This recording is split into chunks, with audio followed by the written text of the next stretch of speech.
Não vos deixarei órfãos, eu virei a vós. Esta frase de Jesus ecoa dentro de um contexto não fácil. Tem palavras que elas caem dentro de um silêncio, são silêncios terríveis. E o abandono, o sentir-se abandonado e não ter um suporte, não ter alguém para segurar ali, para estar ali, é muito difícil. Quem já perdeu um pai, quem já perdeu mãe, sabe o que significa o peso de ser órfão. Mas Jesus hoje traz uma notícia muito bela para nós. A questão não é só ser órfão de pai, de mãe. O grande problema e o grande drama da humanidade é quando nós passamos a ser órfão de Deus, órfão de Jesus Cristo. É ali que realmente a crise se faz pesar. E quando nós descobrimos que nós não somos órfãos, aí a gente ganha uma força que nem a gente mesmo sabe de onde sai. Diante do luto, diante das dificuldades, quando eu sei que eu não estou sozinho.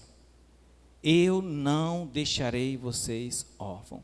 Escutar essa frase hoje, às vésperas do Dia das Mães, é altamente significativa também. Hoje muitas pessoas estão felizes porque estão se preparando para amanhã, junto com as suas mães, festejarem esse dia. Mas é um dia que ele se mistura entre alegria e tristeza também. Porque muitos já não têm as suas mães, outros têm um relacionamento difícil com a sua mãe, e gostaria de amanhã, talvez, sentar na mesa junto com ela e junto com os outros irmãos e fazer uma festa bonita, mas talvez não vai ser possível. Então, talvez essa palavra órfão pode soar de maneira diferente também nos corações das pessoas. Depende de como você está vivendo hoje a sua realidade. O certo é que Jesus diz e promete de maneira forte: eu não vos deixarei órfão. E isso deveria alegrar muito o nosso coração. O mundo não é órfão. E Jesus promete um outro paráclito. Paráclito não dá nem para a gente traduzir assim de maneira rápida, só com uma palavra. Paráclito vem do mundo forense, do mundo da advocacia, do mundo grego, do mundo do direito. Depois se traduziram muito veloz com uma palavra só, advogado. Mas é aquele que foi chamado para estar perto de alguém. Aquele que foi chamado para estar próximo e defender aquela pessoa. Por isso que depois a gente colocou, e caiu muito bem o advogado, porque quando a gente está ali precisando de um auxílio, a gente não sabe como resolver, então eu vou chamar alguém que vai falar por mim, que vai me defender, vai defender a minha causa. E Jesus diz, e aqui é um particular que chega a ser cirúrgico do ponto de vista da teologia. Ele diz, eu vou mandar, eu vou interceder, vou pedir um outro paráclito. Se ele fala um outro paráclito, significa que já veio o primeiro. Quem foi o primeiro paráclito? O próprio Cristo. Foi ele que veio, ele que nos instruiu, ele que nos defendeu. Os 3 anos da sua vida pública foi conosco, instruindo, salvando, curando, expulsando os demônios. Foi uma época que a humanidade nunca esqueceu aqueles 3 anos de Jesus. As promessas que foram feitas no livro dos Antigos Testamentos, os profetas que faziam, e de repente eles começam a ver aquelas promessas se realizando na época de Jesus. Por isso que para muitos era quase impossível que aquele homem pudesse morrer e terminar na cruz. Foi uma época de ouro da espiritualidade cristã. E aí ele diz, mas eu vou mandar um outro advogado. Eu vou mandar um outro paráclito, vocês não vão ficar sem.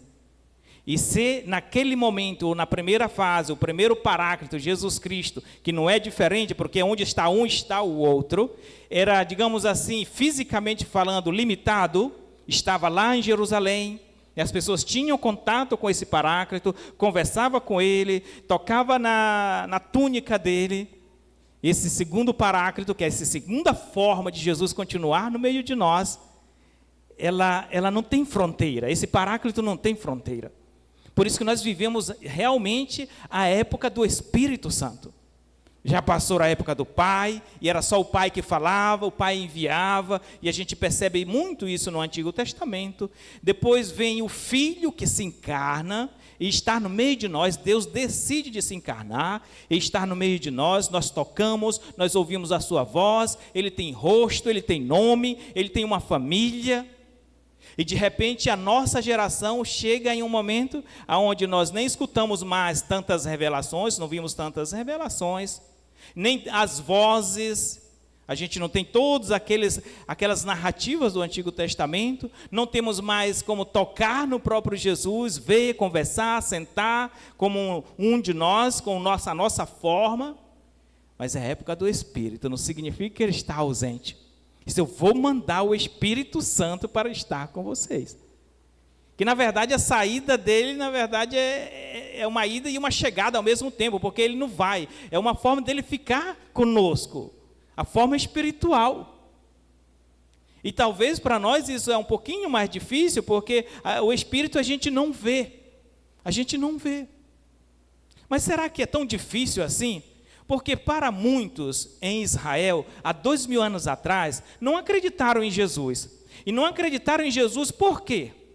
Por que muitos judeus não acreditaram em Jesus quando ele caminhava nas ruas de Cafarnaum, quando ele passava em Jericó, quando ele passava dentro de Jerusalém, as pessoas conversavam com ele, olhavam e diziam, é impossível. É impossível que esse homem seja o Filho de Deus. Vejam, ele tem o mesmo formato que nós. Ele tem as nossas mesmas cores, ele sofre frio, ele come, ele tem fome. Como pode esse homem ser Deus? O que é que impediu aquelas pessoas, e muitas pessoas daquela época, não adorarem Jesus? O que foi que impediu? A forma. Ele parece com um de nós. É impossível que este homem seja Deus. Se vocês observarem hoje, o que nos impede de perceber Deus nas nossas vidas e no meio de nós, e ainda de maneira mais precisa dentro de nós, é a forma novamente. A gente olha para o pão eucarístico, nós vamos celebrar agora há pouco, nós vamos consagrar, é o próprio Cristo. A igreja de século a seculorum, que ela ensina e afirma que no pão consagrado, ali está a presença real de Jesus Cristo. Foi necessário quase que o próprio Jesus eucarístico provasse isso. Nós somos tão terríveis que nós gostamos de prova, nós queremos prova. E ele não provou só com uma vez, ele tem vários milagres eucarísticos. Pedaço de pão se transformando em pedaço de carne. Aquele momento que o sacerdote levanta, vários milagres, e de repente as gotas de sangue que começam a gotejar em cima do corporal. Bastava um milagre para ninguém na humanidade duvidar que aquele pão sagrado contém a presença, é Jesus Cristo. Bastava um. E mesmo assim, foi feita uma pesquisa anos atrás, no norte da América, onde 75% na época dos católicos ainda duvidam de Jesus na Eucaristia. E aonde é que está o problema? Na forma. Mas como? Mas como? Esse pedaço de pão é Jesus? É a mesma pergunta que um judeu fazia, mas como esse homem é Deus? Se Jesus se encarnou na nossa carne, que é cheio de limite, cheio de bactéria, cheio de tantas coisas, e não só se encarnou, como ainda hoje, como diz São Paulo, ele decidiu habitar em nós. Ele diz, nós somos templo do Espírito Santo de Deus. Se você tomasse consciência, clareza do que você é, de quem você é, meu amigo, você se valorizaria de um modo que essa carne, que esse corpo é a habitação de Deus. A tua vida seria de uma outra forma, você viveria de uma outra maneira. Se ele se encarnou na nossa carne, por que ele não pode estar presente e ser ele no pão? No pão. Singelo, simples, frágil, mas de uma potência. E aqui Jesus é genial, né? Porque quando ele diz assim, eu sou pão, até uma criança que não entende nada, talvez ainda de teologia, porque ela não estudou e não tem ainda esse direito de saber tantas coisas, até uma criança entende o quanto é importante a Eucaristia. Porque se Jesus, eu sou pão, Ele está dizendo para ti e para mim, para você, eu sou uma questão vital. Jesus é para nós, meus irmãos, uma questão de vida ou de morte. Nesse mesmo capítulo que nós estamos lendo, capítulo 15, tem uma frase muito bonita, logo no início, no símbolo ali na parábola da videira, onde ele diz, vocês são os ramos e eu sou o tronco, eu sou a videira e vocês são os ramos. E no meio dessa perícope, desse texto, ele vai dizer assim, sem mim nada podeis fazer. Ei, nada. O carro que você tem, o trabalho que você tem, o respiro que você está dando agora, embora cansado, só está dando este respiro neste momento, porque Deus permite. Nada na nossa vida acontece sem Ele, ou sem Ele permitir. Às vezes até a doença bate nas nossas portas, bate nas nossas vidas, porque também Deus pode permitir. Porque se Ele não permitir, também nem a doença acontece. Se Deus não permitir, nenhum mal chega e bate em ti. Mas se a doença chega e bate em mim, chega na minha vida, chega na minha casa, eu preciso também colher o que essa doença, o que esse sofrimento está me passando. Eu preciso entender isso, senão eu entro num desespero. Então, colher esse lado espiritual nosso, essa é a nossa grande missão. Se vocês me amarem, vocês vão guardar os meus mandamentos. Esse é o critério. Quanto você ama de fato Jesus? Você conhece? Você o ama? Porque perguntar assim de maneira teórica, as pessoas respondem de imediato. Eu amo Jesus, eu adoro Jesus. Mas para mim ter certeza do que ama Jesus Cristo, eu preciso ver se de fato tu vive. Porque aqui que está o grande segredo. O grande segredo está aqui, meus irmãos. É por isso que na segunda leitura de hoje, São Pedro dizia que nós somos chamados, como cristãos, a dar razão da nossa esperança. Olha, os gregos, há 2000 anos atrás, olhavam para os cristãos, e quando os cristãos depositavam essa esperança na ressurreição, isso vocês são loucos. Não existe, isso é uma ilusão. E aí São Paulo exorta, dê razão à sua esperança. Ele não está dizendo para você dar razão à doutrina simplesmente, ele não está dizendo para dar razão só ao catecismo simplesmente, ele está dizendo a tua esperança. Qual é a tua esperança? Qual é a tua esperança? Não é Jesus Cristo? A minha esperança não é Cristo?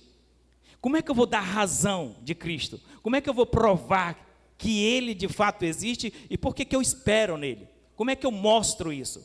Existiu na história da teologia católica o que nós chamamos de apologia. Vários intelectuais, vários teólogos, estudiosos que estudaram muito bem as Sagradas Escrituras, o magistério, a doutrina, para defender a fé católica. São os apologetas católicos. Do outro lado vieram os apologetas protestantes.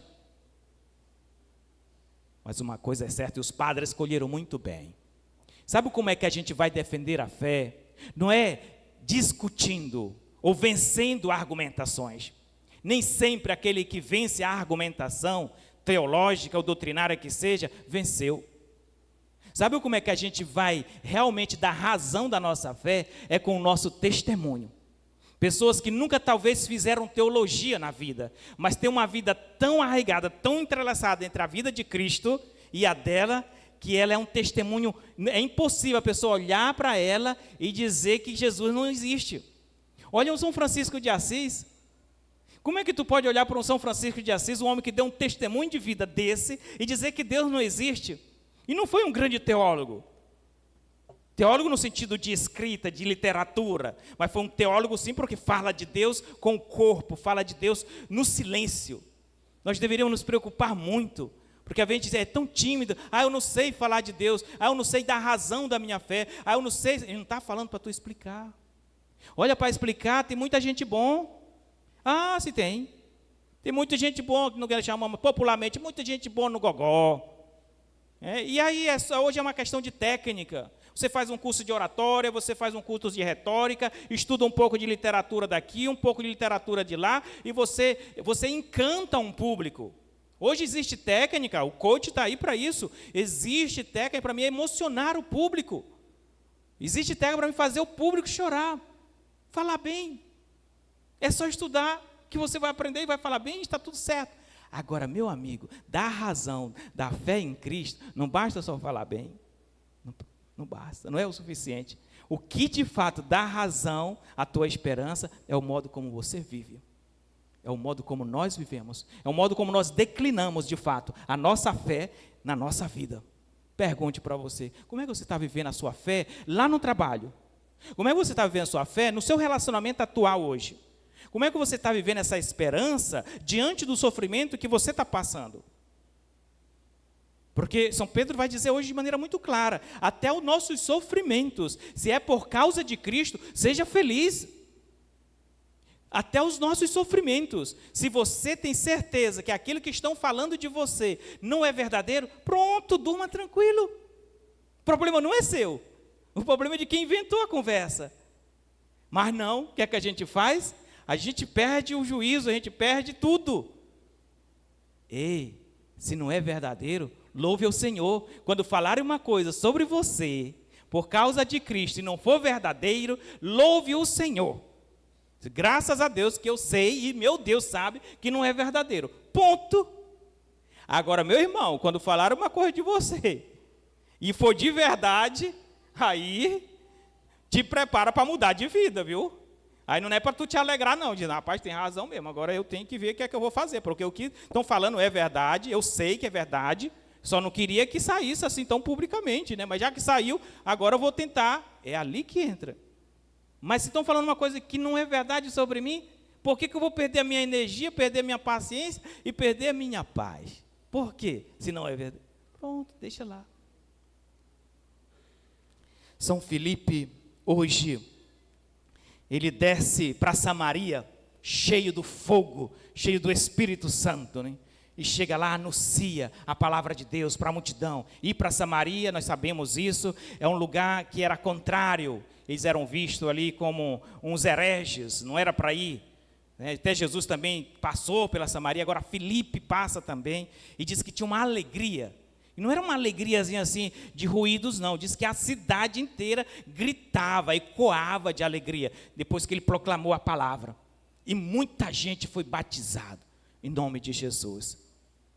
E é interessante de ver porque depois na cena vai chegar os apóstolos e vão fazer a imposição das mãos e o Espírito Santo vai descer sobre eles e essas pessoas vão ganhar força, poder para continuar a missão. E aí tem gente, mas então, na hora do batismo, recebeu ou não recebeu o Espírito Santo? Tem gente que faz um pouco de confusão, né?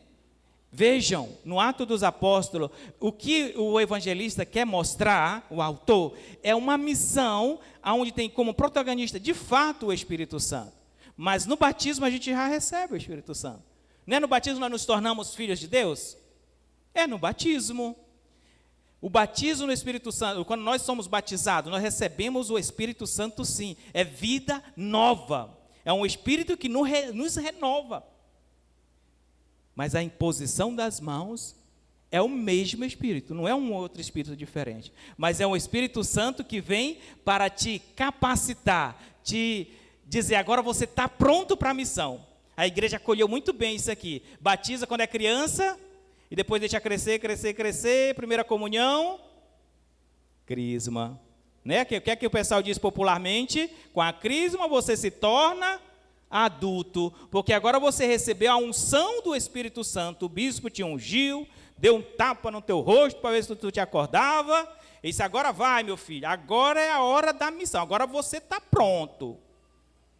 Aí quando a gente pensa que o danadinho vai andar, ele vai embora, depois da crisma ele some, parece que o percurso e a meta era até a crisma, aí se torna adulto e aí some da igreja, não entendeu nada. O próprio Jesus também é assim. Jesus, quando se encarna, ele não se encarna por obra do Espírito Santo? O Espírito Santo faz com que Jesus se encarna no ventre de Maria. Mas com 33 anos, quando ele está lá no Rio Jordão, não está de novo o Espírito Santo ungindo Jesus de novo? É o mesmo Espírito. Então não façam confusão. São etapas diferentes da nossa vida. Agora a questão não é só perceber a etapa do Espírito Santo que vem sendo derramado sobre nós. A minha pergunta que eu faço para vocês nesta noite, nessa festa tão bela de Nossa Senhora de Fátima é: você hoje batizado, que recebeu o batismo, que foi crismado, que está cheio do Espírito Santo, você percebe, você é capaz de perceber o Espírito Santo que está dentro de ti? Será?